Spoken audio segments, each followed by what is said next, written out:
Ya. Buenas tardes ya a todos. Esta es una clase que es un tema que presentamos cuando Diego hizo su internado, que lo presentamos varias veces en varias instancias, y fue muy bien recepcionada y la idea es que no pasen este internado sin tener al menos noción de este tema, que es súper relevante y cada vez está más en boga y tiene que ser parte de la cultura general de cualquier médico, ya no necesariamente ginecólogo. Así que vamos a hacer una presentación en conjunta, el Diego, la Marichu y yo, ¿ya? Cualquier duda pueden ir haciéndola y también al final podemos conversar más del tema, ¿ya? Va a partir el Diego ahora. Ya, hola, buenas tardes a todos y todas. ¿Me escuchan bien? ¿Se Sí. escucha? Sí, ya. Bueno, partir con una pequeña idea de lo que tienen que terminar de saber cuando se acabe esta presentación es reconocer las diferencias entre los conceptos de género no conforme, disforia y sexualidad para que podamos brindar una atención adecuada a los pacientes de la diversidad sexual, tratar de integrar todos estos conocimientos a la práctica clínica diaria, sobre todo las patologías y las características relevantes de los miembros de la comunidad LGBT, y tratar de conocer un poco el proceso clínico integral al evaluar a algunos pacientes transgénero. Entonces, nuestro temario va a ser una introducción, algunos conceptos, conocer las comorbilidades que pueden tener los pacientes trans, barreras de la atención de los pacientes de la diversidad sexual, cómo abordamos los pacientes trans y algunas conclusiones. A modo de introducción, yo creo que esto ya lo saben, en general los pacientes o las personas de la comunidad LGBTI son personas que tienen una realidad vulnerada. ¿En qué sentido? De que sufren discriminación a lo largo de toda su vida. Y acá hay algunas noticias que yo creo que las conocen, de ataques homofóbicos que han ocurrido en nuestra historia. Esto hasta el año pasado, ayer busqué si es que había habido algún ataque transfóbico, homofóbico, lesbofóbico, y la verdad, para mi sorpresa, no encontré ninguno. Así que en ese sentido, no sé si será por motivos de la pandemia, pero iremos mejor en ese tema al menos. Este es un estudio que me parece que es súper interesante, que es la encuesta nacional de clima escolar que hizo Todo Mejora, que es una ONG. En el fondo agarró estudiantes LGBT y hizo ciertas preguntas en base a sus vivencias de la violencia en las escuelas. El 70% dijo que se sentía inseguro por su orientación sexual en su colegio o escuela, y que casi el 95% escuchó comentarios LGBT-fóbicos dentro de su colegio, y que casi el 60% de esos comentarios provenía de parte del personal del colegio. 2/3 fueron acosados verbalmente por su orientación sexual, 1 de cada 10 fue golpeado por su orientación sexual y casi 1/3 sufrió ciberbullying debido a su orientación sexual.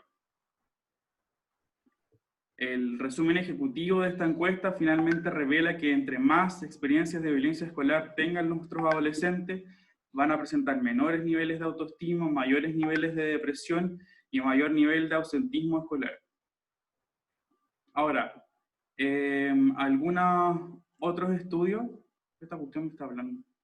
¿Qué dice?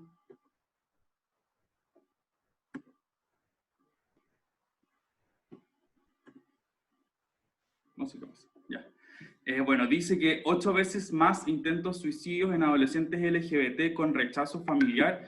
Ese es un estudio chileno de Tomisic que se realizó entre el 2004 a 2016 por ahí. Más del 50% de las personas trans menores de 20 años han tratado de suicidarse y el 15% de deserción escolar se debe a bullying, rechazo familiar o violencia sexual. Ahora, hablando un poco de concepto, acá yo quiero que entiendan que generalmente hay algunas personas que sí les gusta encasillarse en cada una de estas definiciones, pero que hay personas que no les gusta definirse o encasillarse. Entonces eso también queda un poco como a la conciencia de cada persona de si es que se identifica o no con la siguiente sigla. Yo creo que todos y todas han escuchado qué significa la sigla LGBTI+, pero para recordarlo, la L corresponde a lesbianas, la G a gays, la B larga a bisexuales, la T a trans, la I a intersex, y le ponemos el más para tratar de incluir a todas las otras personas que no se sienten representadas por alguno de esos casilleros. Ahora, el género, acá tenemos compañeras que he visto que están conectadas, que son especialistas en género, así que hablarles básicamente de la definición de la OMS, que son los roles que están socialmente construidos y que son comportamientos aprendidos, actividades o atribuciones que la sociedad le atribuya al género tanto masculino como femenino. Y esto creo que es un buen resumen de lo que vamos a tratar de hablar hoy día para entender los distintos conceptos que aparecen ahí. Uno es la identidad de género, que está representado con ese arco iris. Otro es la orientación sexual, que está representado con los corazones. El sexo asignado al nacer, que está representado por ese ADN. Y estos puntitos verdes, que en el fondo es la expresión de género.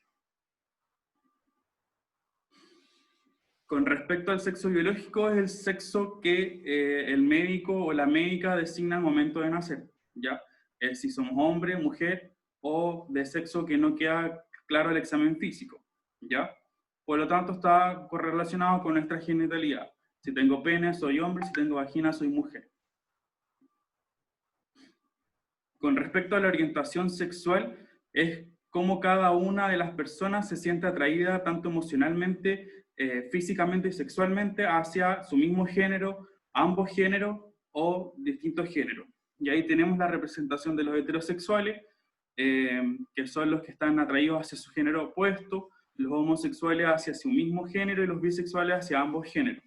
Estas son las orientaciones sexuales que están en el fondo aceptadas o catalogadas por la OMS. Sabemos que hay millones de orientaciones sexuales y que no es 100% o 50%, sino que va variando, depende de cada persona.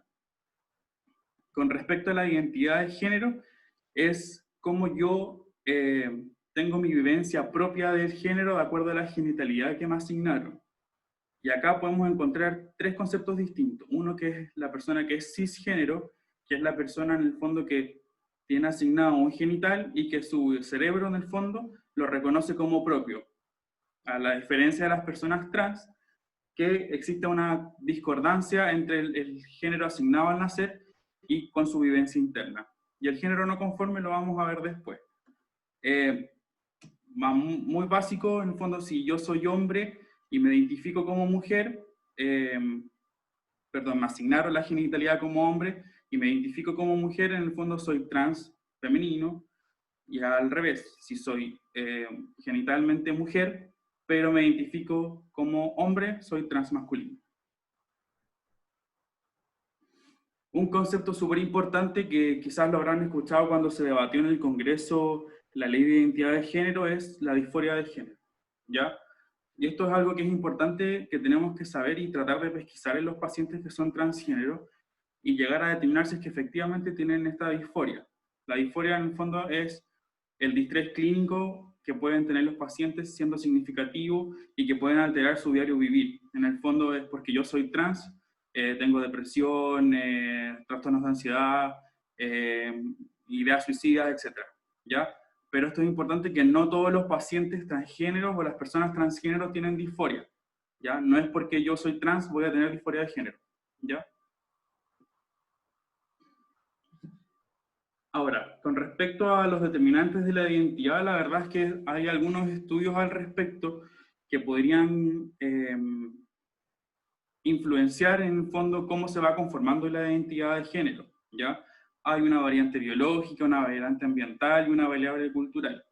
Pero la verdad es que son estudios que todavía no existe 100%, y este es el último estudio que salió el año pasado, que hablaba de que podría haber algún determinante de la identidad en los genes, pero no llegó a ninguna conclusión más que, aunque tengamos genes que podrían ser propicios a que seamos homosexuales o bisexuales, etc., estos genes además se veían influenciados por el medio ambiente. Entonces la verdad todavía está como un poco inconcluso.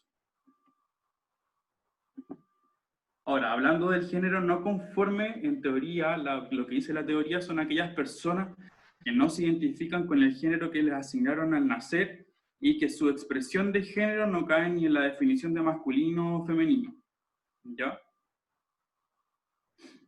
Ahora, en cuanto a números más o menos De los estudios de Estados Unidos se dice que del 0.3 al 0.8 de los adultos en Estados Unidos se podría identificar como transgénero, y los últimos estudios dicen que uno en 11.900 son transfemeninos y uno en 30.400 son transmasculinos.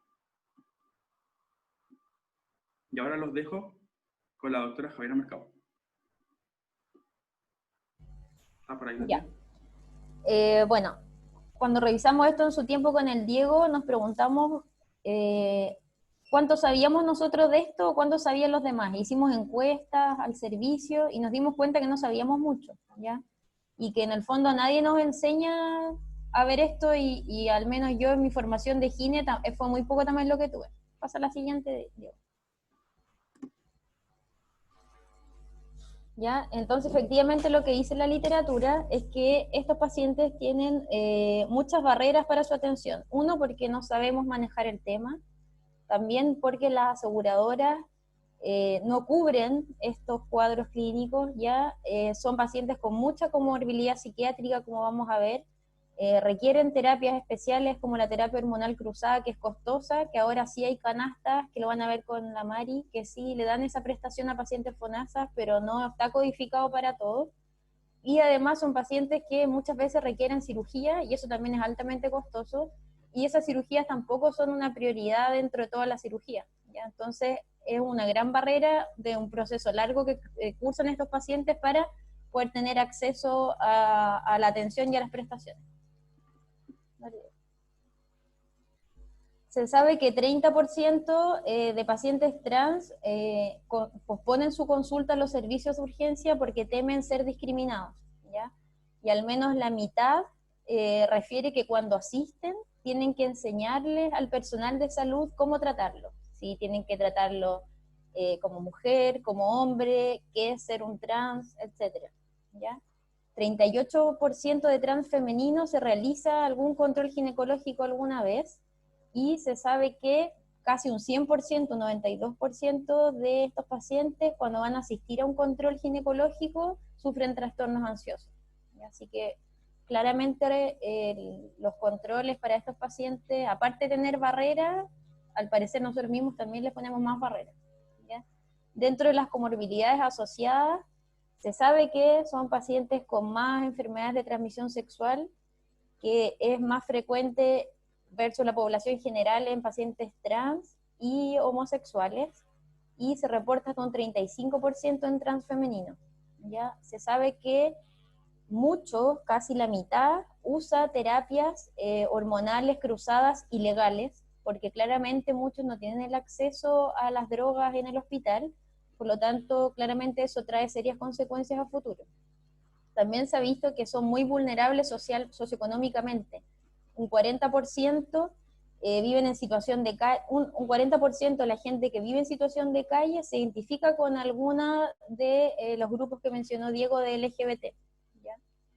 Y se sabe que también este grupo de pacientes tiene una alta comorbilidad psiquiátrica, con casi un 50% de intentos de suicidio antes de los 20 años, tienen más abuso de sustancias, de alcohol, de tabaco, ¿ya? Así que eso está demostrado que por las consecuencias que trae en el fondo el rechazo social, todas estas barreras, son pacientes que son más vulnerables desde el punto de vista tanto médico, social y psiquiátrico.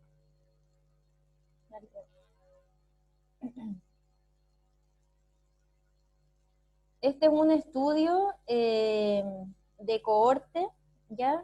Que hizo un seguimiento de trans, ya femeninos y masculinos, que estaban recibiendo terapia hormonal cruzada, ¿ya? Y lo que vio este estudio que se ve que en el caso de los trans femeninos, o sea, hombre a mujer, ¿ya? Tienen una mayor tasa de, lo estaba moviendo yo el mouse, pero tienen una mayor, mueren más en el fondo a edad joven por SIDA y por suicidio y por uso de drogas ilícitas. ¿Ya? Así que para que vean que lo que les mencioné es real. ¿Ya?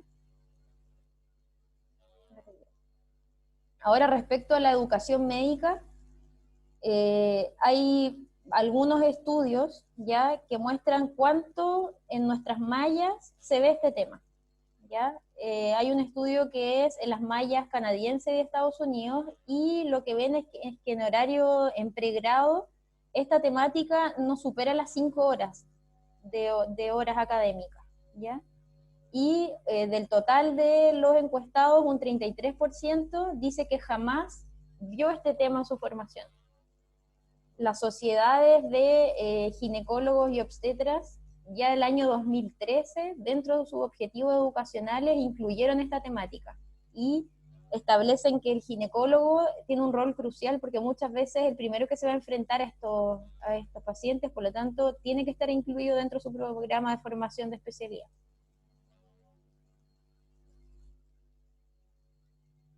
Eso es lo mismo, que son todas las sociedades cuando publicaron en el fondo que tenemos que tener incluido esto en nuestras mallas curriculares.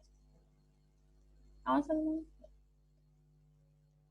Entonces, este es un estudio, un estudio transversal que se hizo entre el año 2016 y 2017, que lo que hizo fue estudiar 100 programas de formación de posgrado de ginecólogos en Estados Unidos, ¿ya? Y también el objetivo era ver si se incluía el tema LGBT, transgénero, dentro de sus mallas curriculares. ¿Qué es lo que vieron ellos? Que solo la mitad de sus programas incluían esta temática, ¿ya? Y que claramente los programas que la incluían eran programas u hospitales donde los grupos transgénero tenían más impacto social, ¿ya? Y en que estos pacientes solían consultar más a sus servicios de urgencia o a sus policlínicos. Ahora, cuando encuestaron a quienes les interesaban, si estaban interesados en aprender de este tema, un 64% reportó que sí, que le interesaba aprender de este tema. Y del total de programas que no lo tenían incluido, que era la mitad, el 80% dijo que lo iban a incluir al año siguiente, lo incorporaron a su malla curricular. Ahora, al igual que nosotros, luego que presentamos este tema, al menos yo en internado, si ustedes ven su programa, está dentro de los resultados de aprendizaje esta temática, que no es mucho lo que se ve, pero al menos intentamos incluir en el fondo, antes de que pasara todo esto de la pandemia, que pudieran asistir a los polis de identidad de género y que viéramos esta clase al menos, ¿ya? Como un primer acercamiento. Ahora, ¿cuáles son las competencias que debiéramos tener todos, ya sea como médico general o también desde el punto de vista del ginecólogo? Uno es saber cuáles son los controles de rutina que requieren estos pacientes. También sepamos derivar oportunamente a pacientes trans para que sean evaluados por los equipos que corresponden. No olvidarnos que no todos tienen su cirugía, no todos están operados o van a ser operados o desean ser operados, por lo tanto hay tamizajes que debemos seguir realizando, de cáncer de mama, de cáncer cervicuterino, de cáncer de próstata, eso no se nos puede olvidar. También sí tenemos que recordar completar los programas de vacunación para VPH, sobre todo si sabemos que esta población tiene más riesgo de ITS, y claramente no olvidar que muchos pacientes hay que hacerle prevención de embarazo, ¿ya? Según sea transfemenino o masculino, si no está operado, el uso de condón y el uso de algún método anticonceptivo de larga duración, y saber también si quieren ser padres, en el fondo, que eso también es importante. Ya, como ya les dije, promover el uso de condón, y también respecto a la fertilidad, ofrecer la opción de preservar fertilidad, porque si se van a someter a una cirugía, quizá ellos quieren preservar ovocitos o espermio, eso no lo sabemos. Y eso puede que muchas veces se nos olvide o creamos que no, como que no se nos pasa por la mente que quizás se puede querer embarazar, por ejemplo, si es un trans masculino, pero no necesariamente es así. Así que es importante también hacer esa consejería. Ahora sigue la Maricho.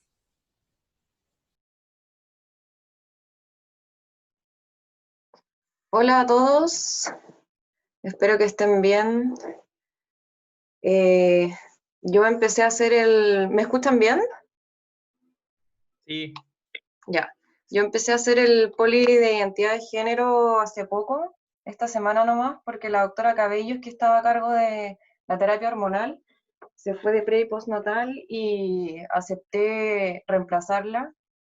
Y he tenido que estudiar y adentrarme en el tema porque la verdad es que no se ve con tanta frecuencia y como dijo la doctora Mercado es un poco lejano en la práctica clínica, pero empecé a descubrir cosas muy interesantes y que son necesarias en realidad para el conocimiento general. Lo que se hace al recibir a los pacientes en el Policlínico de Identidad de Género es una entrevista psicológica de ingreso. Se reciben a través de interconsultas desde los consultorios, desde la atención primaria, y una psicóloga se encarga primero de confirmar el diagnóstico, que tenga disforia de género. Importante ese término porque fue reemplazado por la palabra trastorno en el último DSM, que es el DSM-5, lo que despatologizó esta entidad. Y lo que debe hacer, además de confirmar el diagnóstico, es verificar que el paciente tenga una red de apoyo que esté bien constituida y que permita que el paciente vaya a tener adherencia durante todo su proceso de masculinización o feminización. Y a través de esto, entonces, es posible derivar al paciente a diferentes disciplinas o especialidades, dependiendo de lo que se quiera o se busque o la edad en la que se presente el paciente. En este equipo participan endocrinología, predominantemente endocrinología infanto-juvenil que recibe a los pacientes en pubertad temprana, urología para las cirugías de reasignación de género, ginecología desde el punto de vista de endocrinología para las terapias hormonales en pacientes adultos, también la cirugía plástica cuando se realizan las mastectomías, salud mental si es que se identifica alguna patología psiquiátrica en esta entrevista psicológica de ingreso, que como dijeron antes el Diego, son muy prevalentes las patologías, trastorno de ansiedad, depresión, intentos, ideaciones suicidas, esto producto de la transfobia que sufren desde la comunidad. Y también otras disciplinas participan como fonoaudiología para los cambios de voz, como kinesiología, nutrición, etc. Así que es una red bastante amplia. La siguiente. Diego. Al recibir al paciente con disforia de género que desea iniciar una terapia hormonal, existen 2 etapas en la vida en la cual se reciben y que va a depender de eso cuál es la terapia hormonal que se va a iniciar. Si se recibe en la pubertad temprana, se va a optar por realizar una supresión puberal. Esto es decir, detener la pubertad, ya sea si es hombre genéticamente o mujer genéticamente. Y esto ha demostrado en estudios que disminuye la ansiedad que genera experimentar los cambios, los caracteres sexuales secundarios y su desarrollo, y la presión que eso genera culturalmente para reasignar el género al paciente. Por lo tanto, da una especie de espacio y de tranquilidad para que el paciente pueda determinar cuál es el género con el cual se siente más conforme. Si se recibe en etapa adulta, entonces se inician las hormonas cruzadas. ¿Está bien? La siguiente. Los requisitos para iniciar la terapia hormonal es que al menos tenga 6 meses vivenciales con identidad de género correspondiente, que sea mayor de 13 años para la supresión puberal, mayores de 16 años para la administración completa de las hormonas cruzadas, siempre debe ir acompañado con un consentimiento informado del tutor legal si es que es menor de 18 años. Si es mayor de 18 años no requiere de ningún tutor legal. Y se realiza obviamente un examen físico completo, una amnesis completa y una batería de exámenes completos para evaluar todo el metabolismo antes de iniciar una terapia hormonal. Siguiente. Si se recibe en la pubertad temprana, que esto es más resorte del endocrinólogo infanto-juvenil, se realiza la supresión puberal, tiene que ser en Tanner 2-3, con agonistas de la GnRH, y como dije antes, esto ha permitido una mejoría en el funcionamiento de salud mental, mejor adherencia, Hay que considerar que esto tendría efectos adversos, sobre todo si es que se prolonga por mucho tiempo, por más de 2 años, alteraciones en la mineralización ósea, infertilidad. Los cambios, hay que esto siempre informar al paciente y al tutor legal que en esta etapa cualquier cambio que se genere son todavía reversibles. Es decir, si es que no obtiene el desarrollo de los caracteres sexuales secundarios, eso después se puede revertir. Muy importante porque después en la etapa adulta los cambios que se obtengan van a ser irreversibles. Se debe monitorizar el calcio y la vitamina D, y si se presenta en la pubertad tardía, se debiese combinar los análogos con hormonas cruzadas. Ahí es un poco más complejo, pero escapa un poco el objetivo de esta presentación. La siguiente. Si se recibe en etapa adulta, es decir, ya con su pubertad completada, entonces se inicia la administración de hormonas cruzadas dependiendo de cuál es el género con el que se identifique el paciente. Si se va a feminizar, es decir, a un transgénero femenino, que es hombre genéticamente y desea ser mujer, o se va a masculinizar, es decir, lo opuesto. Importante que, déjala ahí nomás, importante que después de 1 año al menos de las terapias hormonales, recién se puede plantear las cirugías, ¿ya? Entonces, para feminizar se usa estrógeno y para masculinizar se usa testosterona. Eso es como a modo básico. Importante tener en mente cuáles son las contraindicaciones de cada una de estas hormonas. En el caso del estrógeno, enfermedades tromboembólicas, enfermedades cerebrovasculares, migrañas con aura, cáncer de mama; testosterona, cáncer de mama, útero, disfunción hepática severa y eritrocitosis, que hay que considerar antes de administrar cualquier medicamento. Siguiente.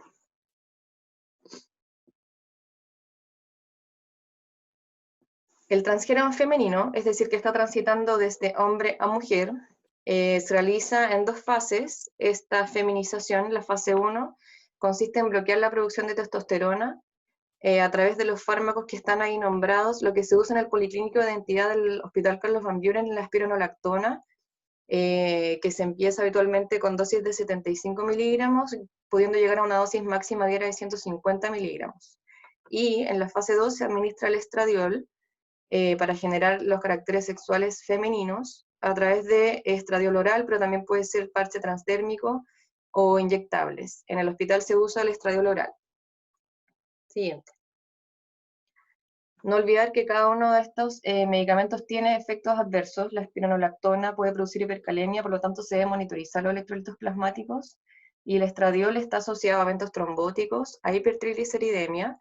Si existen factores de riesgo previos, podría predisponer al desarrollo de resistencia a la insulina y diabetes, y también podría estar asociado a hiperprolactinemia, por lo tanto se aconseja siempre solicitar perfiles lipídicos, glicemia, insulina y prolactina a estos pacientes al menos 1 vez al año.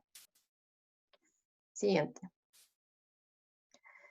La evaluación clínica de la respuesta de la feminización también está determinada, se puede predecir, y hay ciertos hitos que se pueden esperar durante el proceso de feminización. Lo primero que se va a obtener es la disminución de la libido y una disfunción eréctil, cosa que en la anamnesis es muy importante preguntar, a veces más que obtener el nivel de la hormona de testosterona o de estrógeno. Importante preguntar al paciente si es que está todavía cursando con erecciones matutinas o no, porque esto va a ser el primer indicador de que está obteniendo la feminización a través de las hormonas que le estamos administrando.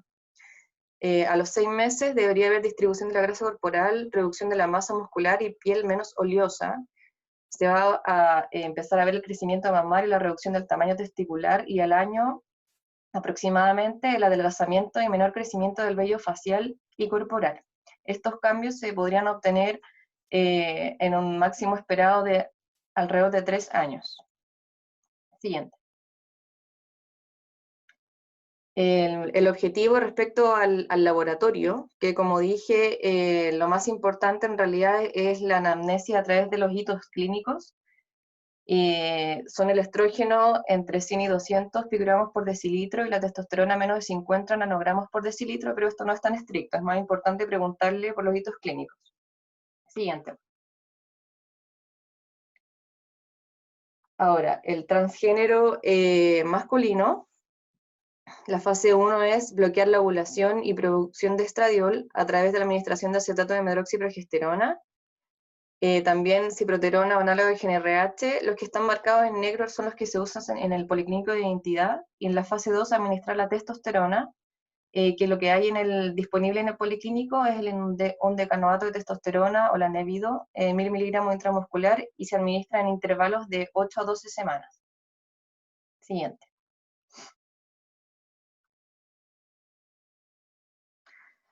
Los riesgos asociados de la testosterona son que puede producir policitemia, también hiperlipidemia, y si existen factores de riesgo previos, diabetes, resistencia a la insulina e hipertensión. Por lo tanto, anualmente siempre se debiese controlar un hemograma. Es bastante frecuente de ver que hagan policitemias y poliglobulias, por lo tanto, si sucede eso, se debe espaciar la administración del ondecanoato y el perfil lipídico. Siguiente. La evaluación clínica de la masculinización, a los 3 meses se obtiene la piel oleosa, aparición de acné en algunos pacientes, a los 6 meses hay redistribución de la grasa corporal, y amenorrea, que este sería el punto clínico más importante de obtener en nuestra anamnesis para verificar de que nuestra terapia hormonal está surtiendo efecto. Aumento del tamaño del clítoris y atrofia vaginal, y al año más o menos ya hay profundización del tono de voz y aumento de la masa muscular. En el caso del cambio de la masculinización, se demora un poco más, se podrían obtener todos estos cambios alrededor de hasta 5 años máximo. Y los objetivos de laboratorio es la testosterona entre 500 y 800 nanogramos por decilitro, y si está menos de 400 nanogramos por decilitro, se debe aumentar la dosis del intervalo, y aquí no lo puse, pero si está mayor a 1000, debiese espaciarse o incluso suspenderse por al menos unos meses. Siguiente. Con respecto a la cirugía y las terapias complementarias, como dije, debe pasar al menos un año en terapia hormonal, demostrar que hay adherencia, que han habido cambios clínicos, para poder plantear las cirugías. Las cirugías consisten en la genitoplastía, la cual puede ser masculinizante o feminizante de acuerdo a lo que desee el paciente. Si es un trans masculino, entonces se debe plantear la histerectomía más la salpingoforectomía bilateral y la mastectomía. Y también existen otras terapias complementarias, como mencioné antes, la fonoaudiología, para obtener, sobre todo en los trans femeninos que tienen la voz muy profunda y que es algo muy difícil de cambiar, pueden optar por ir a fonoaudiólogo y cambiar el tono de su voz. Si es que no tienen éxito con eso, también existe la cirugía de cuerdas vocales, que consiste en adelgazarlas para poder obtener un tono de voz más femenino. Y la cirugía facial también, que es resorte de cirugía plástica, que en el fondo feminiza los rasgos faciales.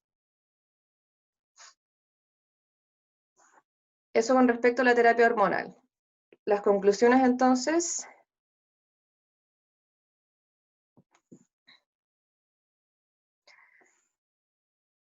No veo. Ahí sí. Es una población vulnerable, es una minoría, dado por el gran rechazo social que existe, las comorbilidades médicas y psiquiátricas. Recordar las diferencias, los conceptos entre sexo, orientación sexual e identidad de género no siempre se condicen entre sí, ni tienen que hacerlo. Mejorar la preparación para la atención de estos pacientes LGBT y integrar a la docencia en el pregrado y posgrado, que es lo que se está haciendo en estos momentos, y eliminar las barreras, por supuesto. Y aquí una frase mística. Solo el Oye, desarrollo de la compasión y el entendimiento por los otros puede traernos la tranquilidad y la felicidad que estamos buscando. Dalai Lama. Muchas gracias. Mari, habían unas preguntas. ¿Ya? Habían preguntado si el tutor legal es transfóbico, por ejemplo, o no está de acuerdo con la terapia. ¿Hay alguna forma de que el paciente igual pueda realizar su terapia? Ahí podríais mencionar lo de la edad. Sí, o sea, se supone que lo dije en una diapositiva, que mayor de 13 años pueden optar a la supresión puberal y mayor de 16 años eh, a las terapias de las hormonas cruzadas, pero si no obtienen el apoyo de un tutor legal, quiere decir que no existe red de apoyo y por lo tanto no pueden entrar en el programa, lamentablemente. Ellos debiesen entonces buscar otra red de apoyo que sí les pudiese otorgar de alguna forma el acompañamiento. Claro, porque ahí requieren como el tutor legal que también firme los consentimientos en el fondo, cuando Sí, es bajo los 18 años. Así que sí, en si es ese menor de caso, 18 años no pueden entrar a la terapia si es que no tienen un tutor legal que firme el consentimiento. eso. Pero en general la Pati Casanova igual hace un trabajo previo con los papás o con el Sí, tutor legal como para guiarlos y apoyarlos en todo este proceso. Generalmente casi nadie se opone a los pacientes que llegan al policlínico a iniciar la transición hormonal, porque claro. igual hay un trabajo previo.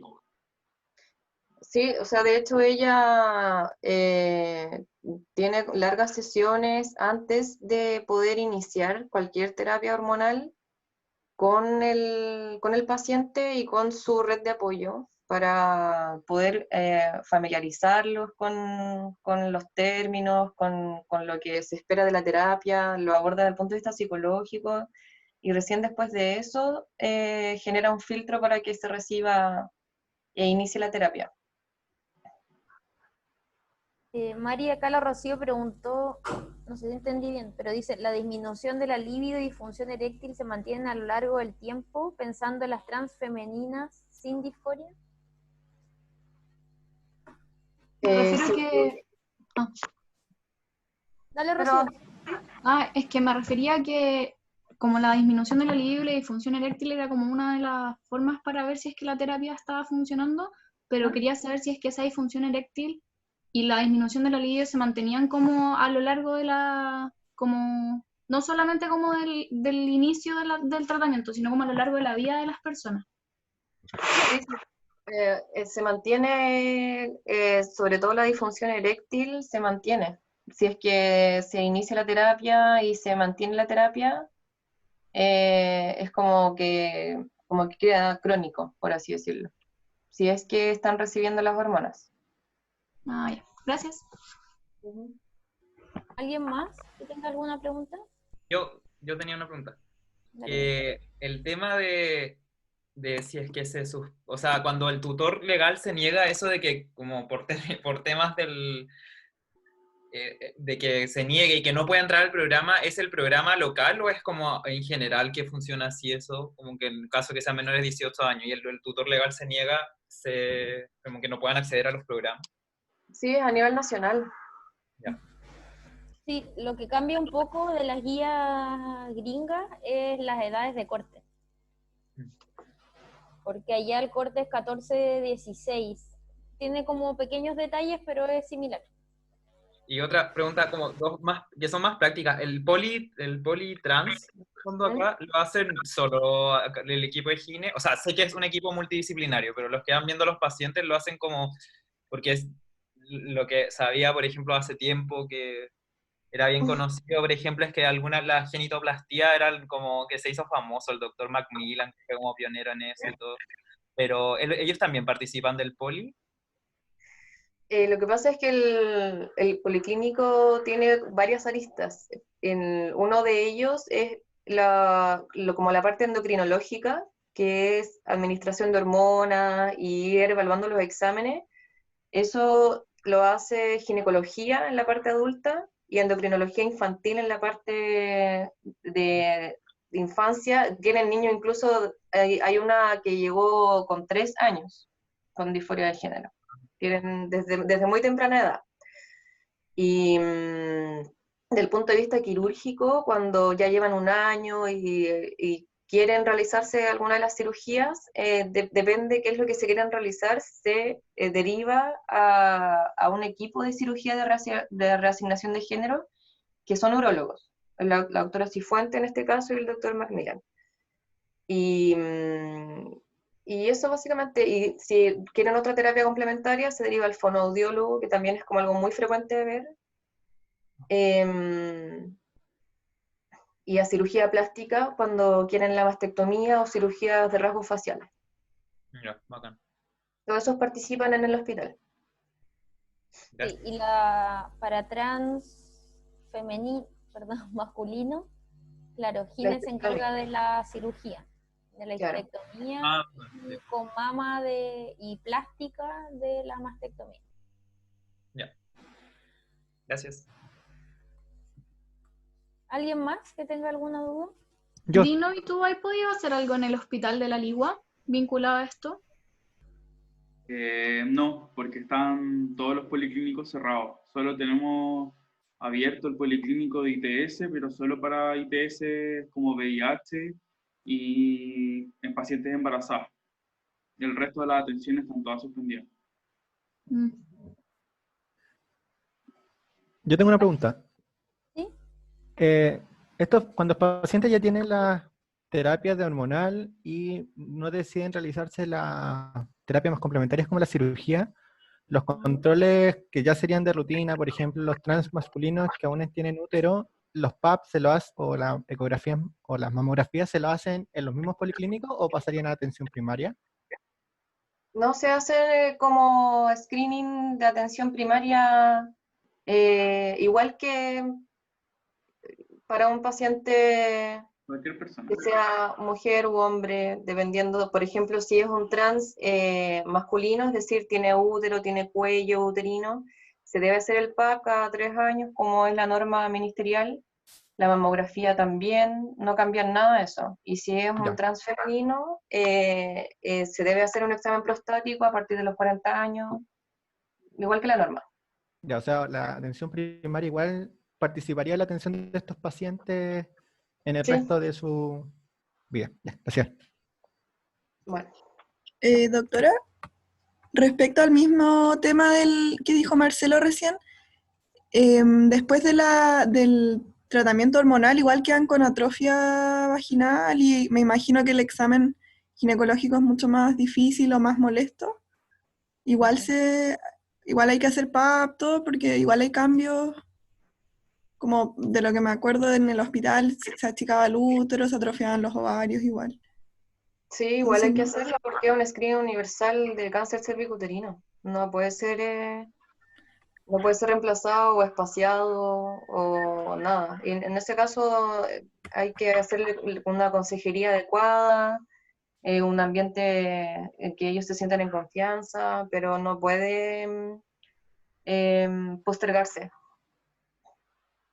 Ya, gracias. Lo otro que no se puede olvidar también es la anticoncepción, que es súper importante, porque independiente el tipo de trans, como dijo Diego, la orientación sexual puede variar, entonces también tienen riesgo de embarazo. Entonces hay que acordarse de eso. ¿Alguien más? ¿Alguna otra duda? Yo, pero no más que una duda es que al final ellos se tienen que respetarle su nombre social, porque finalmente en los registros legales va tanto el nombre social que ellos tienen como también el nombre legal asignado, ¿no? Sí. Como parte de la ley de identidad. Así es. Claro. Y lo otro que mostraban los estudios como de satisfacción en la atención médica es que lo más, decían como que lo mejor, en vez de uno tupirse entero en cómo decirle, es preguntarle a la o el paciente cómo quieres que yo te llame. Y que ellos digan de tal forma. Y eso era muy bien recibido por los pacientes, así que en el caso que uno se enrede a veces, que la ficha dice una cosa, que la nómina dice otra cosa, y uno se puede enredar, salía que lo mejor era preguntar cómo te gustaría que yo te llame. y ahí empezar a tratarlo con ese nombre. Pero habitualmente nosotros acá viene muy claro porque viene entre paréntesis el nombre, Ok. como el nombre social, cuando todavía no ha sido cambiado como legalmente. Y en ello, en el caso que se hospitalicen en la sala que refleja su sexo, o sea, si son trans masculinos, estarían hospitalizados en salas de pacientes masculinos. No importaría su sexo original. Igual es complejo porque nosotros todavía no tenemos, no sé, pues, todavía tenemos baños que son solo para mujeres, no como en otros países en que es un baño para todos en el fondo. ¿Ya? Hay Ya. países que tienen como bien integrado eso, pero nosotros no tenemos eso. Entonces, habitualmente, igual tratamos también por la preferencia. Nosotros le preguntamos, ¿dónde prefieres estar? Si en Uro, por ejemplo, o acá. Ok. ¿Ya? Y a veces se le dan aislados si se puede, pero más que nada hay que preguntar dónde se sienten cómodos, y el tema del baño también es importante, porque no tenemos la capacidad física para poder como quizá hacerlo separado, o quizá hay que hacerlo juntos, pero también culturalmente el resto de las pacientes no es tan fácil. Por eso hay que ir integrando y conversándolo. Gracias. ¿Alguien más? Doctora, yo tengo una última pregunta que es la más práctica. Cuando uno le hace un ingreso a un paciente que viene a una histerectomía que es transfemenina, hay que indagar todo, como toda la historia gineco-obstétrica, porque a mí me pasó que yo hice algunos ingresos, pero yo explicaba que era como de confianza, pero muchas preguntas le molestaban. Por ejemplo, si yo le preguntaba si se habían hecho el PAP, también se molestaba, entonces, como qué tanto hay que indagar al respecto. O sea, se supone que como cualquier paciente hay que indagar lo que corresponde. De hecho, lo que también sale en las guías sugeridos es que nosotros debiésemos incorporar en nuestra anamnesis, si, por ejemplo, ya, no sé, estoy inventando, ya en el poli, en un ambiente más privado, sin que esté toda la sala presente, que eso también puede incomodar, uno llega y pregunta y hay 7 pacientes más en la sala, ¿ya?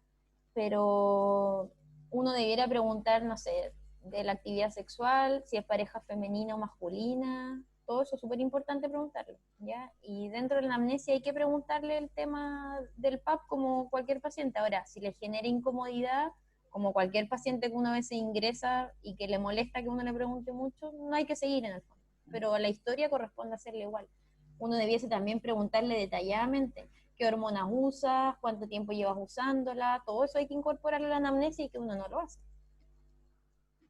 Claro, un detalle que quiero comentar es que dijiste trans femenino, pero en este caso sería trans masculino. O sea, si es que es un paciente que ingresa para histerectomía. Sí, Porque me di quiere cuenta decir después, que, sí. claro, Que cambió a casualmente masculino, sí. va transitando hacia lo masculino. Y como decía la doctora Mercado, sí hay que preguntarle de forma lo más neutra posible por todos sus antecedentes, porque es importante obtener todos los datos clínicos posibles. Y, y es muy raro en realidad que vayan como a tener actitudes de rechazo como violentas o muy incómodas o algo así, si es que uno lo aborda de una manera neutra y objetiva. Y hay también importante, hay algunos pacientes que ya son trans masculino femenino y tuvieron las cirugías de reasignaciones y uno los ve y son mujeres si es que se feminizaron o son hombres si es que se masculinizaron. Y muchas veces uno asume que su género original es el que uno ve, y ha pasado que algunos no mencionan que tuvieron cirugías de reasignación y después uno se encuentra con la sorpresa de que es un transgénero. Entonces ya no es algo tan infrecuente de ver y que siempre hay que averiguar. Eso. Ya, estaríamos. En la ficha se escribe el nombre que aparece en el carnet y entre paréntesis el nombre Social. social. Médico legalmente uno tiene que escribir el nombre que aparece en el carnet de identidad y entre paréntesis el nombre social. Claro. Sí. Así. Y el diagnóstico es disforia de género como general. Ya estaríamos. Si a alguien le interesa, podemos enviarle bibliografía, pero la idea es que manejen más que nada las definiciones.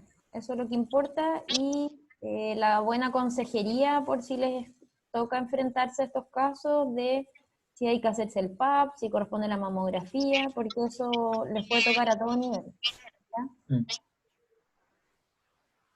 Eso. Y un dato que la doctora Mercado pregunta esto en las pruebas, por si acaso, Sí. para que lo Casos, estudien. casos aplicados. Más que nada me interesa que se sepan las definiciones. ¿Ya? Así que la clase la van a tener para que ahí se echen las definiciones. ¿Ya? No me preguntan las terapias hormonales, yo no hago identidad tampoco, ¿ya? Pero la Mari es la que cacha más de eso. Pero me interesa más el manejo como inicial, saber derivar y los conceptos. Eso.